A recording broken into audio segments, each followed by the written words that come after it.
This is Saul Canelo Álvarez. Danger. This is Terence Bud Crawford. Canelo versus Crawford. A true... The showdown between Terence Crawford and Canelo Álvarez was nothing short of electrifying. Revisit the biggest moments from fight week and see what the experts had to say leading up to the bout. Hagler and Leonard and Duran and Tommy Hearns and those kind of fighters, and by the way, Sanchez and Gomez and the great fights from years ago. This is one of those, and you're all a part of it. They say a fight is born long before the opening bell.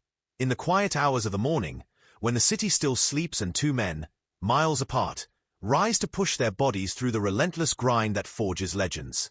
In that camp, both Terence Crawford and Canelo Álvarez were locked deep in those sacred routines. Each fighter, each team, existing in a world entirely their own.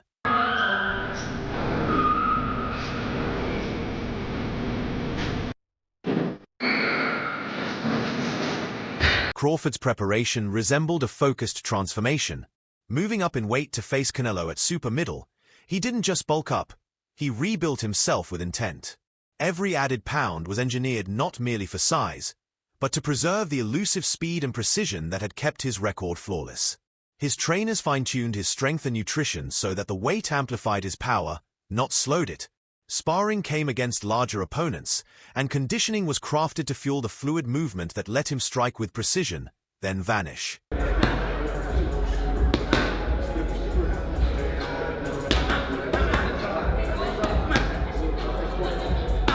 On the other side, Canelo's camp unfolded like a masterclass in measured intensity. He put in the expected work, pads, mitts, endless rounds on the bag, but led it with unorthodox drills that reflected a career built on battle-tested instincts. Every session felt deliberate, shaped by experience, not just effort.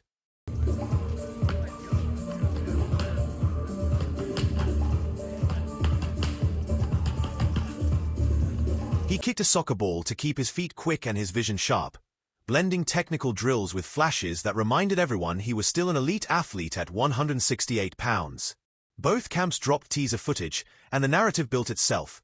The compact, surgical sharpshooter versus the seasoned champion with a frame built for war. But beneath the clips and the hype, the day-to-day grind looked eerily similar. The clean storylines blurred. Canelo carried the weight, the belts, and the aura of a man who had survived every kind of storm. Crawford brought an undefeated record, surgical ring IQ, and the hunger to chase a dangerous legacy-defining win come fight night. The noise would fall away. Not the training montages or weigh-in stats would decide it, but whose preparation translated into moments.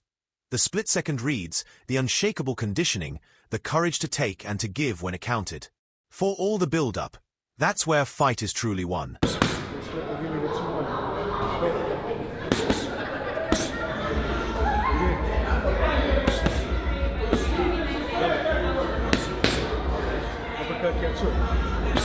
Boxing legend Roy Jones Jr. offered a bold prediction ahead of the fight. While much of the pre-fight conversation centered around the weight jump for Terence Crawford, Jones didn't believe it would be a deciding factor. Terence has been bulking up to the weight just like I did when I fought at heavyweight, he told the Ring. If he can handle super middleweights and light heavyweights in training, he can handle them in the ring. The weight shouldn't be an issue. Jones went a step further.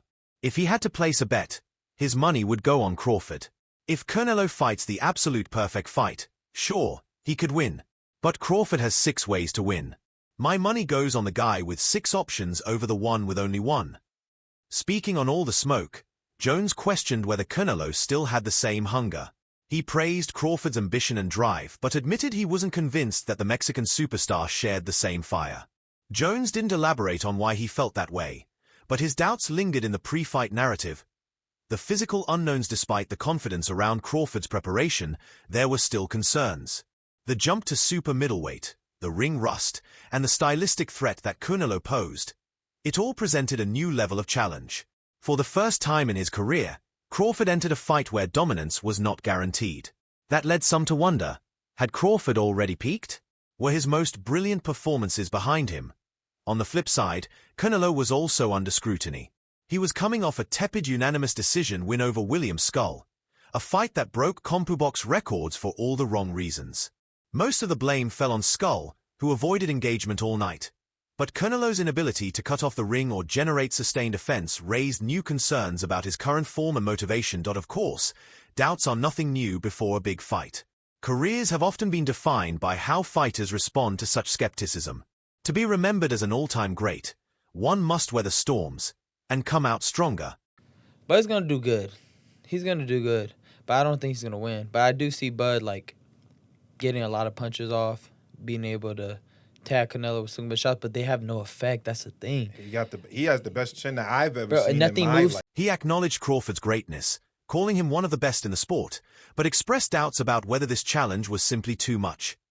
Crawford is a great fighter, one of the best, Garcia said. But against Canelo, I think he might be biting off a little more than he can chew. The best. I just think that he's biting a little bit more than he could chew.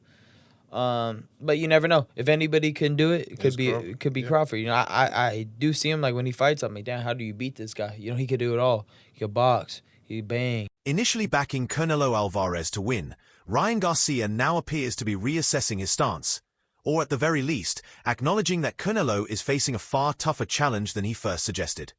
My problem with Canelo is his intensity, Garcia said, in comments reported by Dayon Boxing.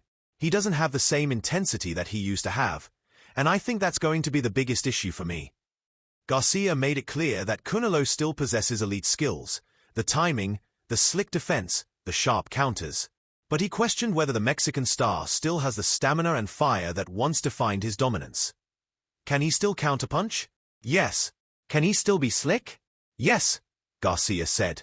But does he have the energy and the intensity he had?